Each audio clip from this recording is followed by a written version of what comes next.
These are people that, just like you and I, had a life that thought would continue, but unfortunately did not. So we can't leave them stranded simply because we don't see that wound on their face.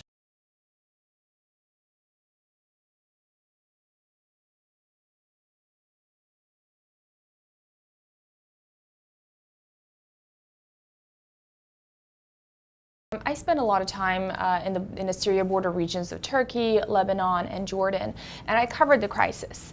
I covered it since the days that we were so optimistic about the opposition, really bringing the change that the Syrian people wanted, and now it has evolved into a sectarian war that is between different strands of the opposition. And at the end of it all, it's the people that are taking the toll. At the end of this conflict that has moved into the 7th year, it's the people, the innocent Syrians, that are taking the toll. There are over 60 million of people internally displaced inside Syria, and then 5 million Syrian refugees spread out in that region. And remember, this is not a region that's stable. We talked about it. This is a region that's torn apart by war and violence and political and religious divides. So I decided that with the organization last year, that I want to work on an invisible wound that is affecting millions of children and adults, and that is